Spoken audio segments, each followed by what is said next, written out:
¿Qué tal? En esta ocasión vamos a seguir hablando respecto a las garantías individuales y a los derechos humanos que se salvaguardan en la propia Constitución Política de los Estados Unidos Mexicanos. Como sabemos, el tercer grupo habla sobre las garantías de propiedad. Estas están incluidas en el artículo 27 constitucional, que se refiere a la parte en parte a limitaciones del poder público frente a los intereses patrimoniales del individuo, como es el concepto de pequeña propiedad, el patrimonio de la familia y la indemnización en casos de expropiación, pero señala que de manera clara que la propiedad de las tierras y aguas comprendidas dentro de los límites del territorio nacional corresponden originalmente a la nación. De ahí que se desprenda la protección a los campesinos. ¿Por qué? Porque forma parte de un derecho de todos nosotros como ciudadanos. ¿Por qué tiene que ser protegido por el propio Estado ese derecho? Porque de ahí emana la cuestión de la supervivencia de la raza humana. Y en México se consagra que todo lo que tenga que ver con las tierras es para la producción de nuestra propia subsistencia. En el cuarto grupo, que se encarga de las garantías de legalidad, seguridad jurídica, abarcan el artículo 14, el artículo 15, el artículo 16, el artículo 17, el 18, el 19, 20, 21, 22, 23 y el 29. Este es de suma importancia. ¿Por qué? Porque, como ya les dije, es el cuarto grupo que habla de las garantías de legalidad y la seguridad jurídica. Se refiere a la prohibición de la retroactividad de las leyes, el artículo 14. ¿Qué quiere decir con la cuestión de la prohibición de la retroactividad? Que una ley, en el artículo 14, si aparece hoy una ley que de cierta manera vulnera ciertos derechos individuales de los ciudadanos, no va a ser aplicada al pasado, tendrá que ser aplicada al momento de su aparición. Y en caso de que tenga que aplicarse el artículo 14 respecto a la retroactividad, se puede aplicar solamente en beneficio de cualquier individuo. Para beneficio sí, para perjudicarlo no, queda prohibido.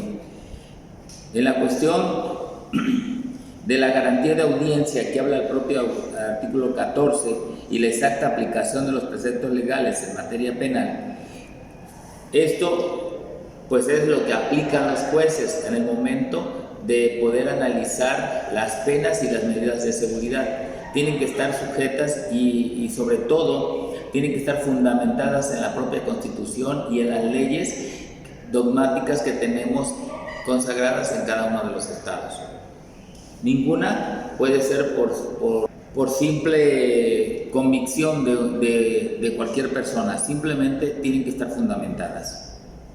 En el artículo 15 habla de los requisitos para la extradición. La cuestión de la extradición, esto tiene que ser sobre todo cuando México forma parte de algún tratado internacional respecto a las extradiciones de reos, de personas que son buscadas. No puede llevarse a cabo algunas extradiciones en el sentido de que no tengamos ningún acuerdo internacional con otras naciones.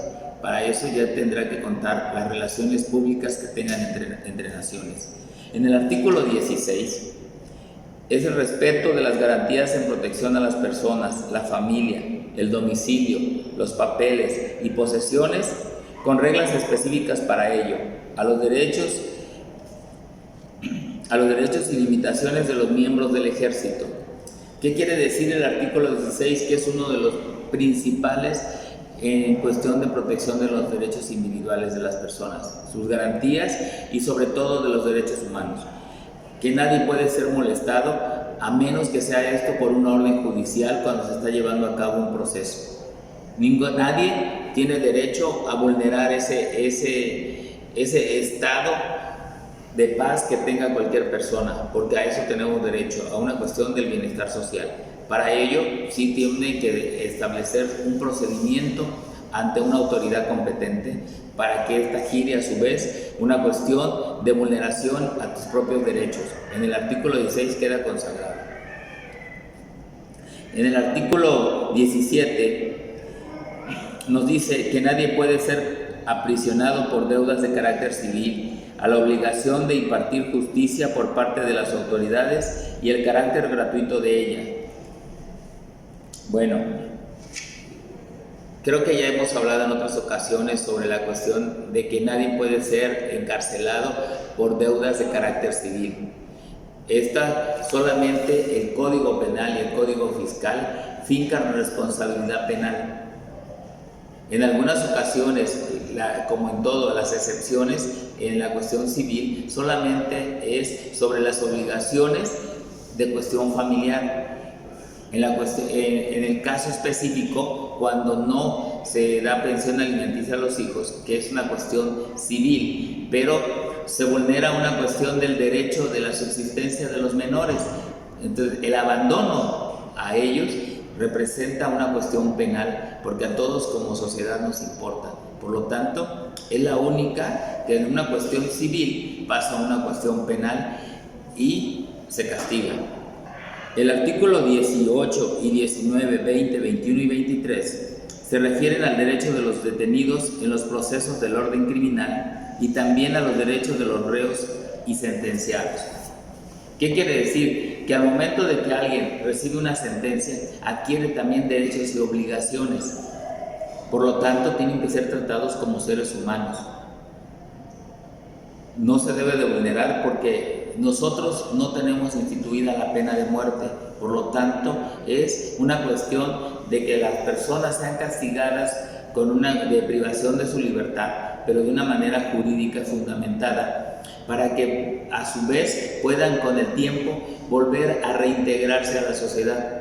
Ese es el fin de nuestras leyes mexicanas, encontrar un bienestar y un equilibrio social.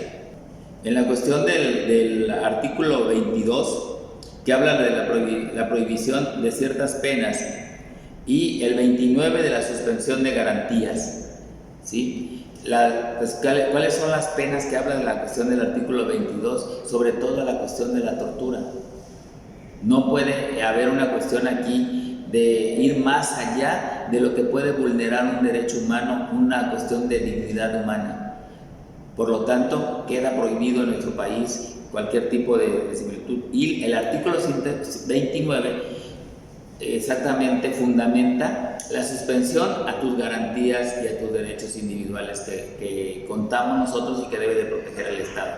Pero esto solamente cuando son dictados por una autoridad judicial. Bueno, hasta aquí hemos visto los 4 grupos con los que se divide la propia Constitución, del artículo 1 al 29, respecto a las garantías individuales y los derechos humanos que tenemos todos los mexicanos. El primer grupo, como vimos, habla de las garantías de igualdad, el segundo de las garantías de libertad, el tercero de las garantías de propiedad y el cuarto de las garantías de libertad y de seguridad jurídica. En otra ocasión hablaremos más a fondo de cada uno de estos artículos. Hasta luego.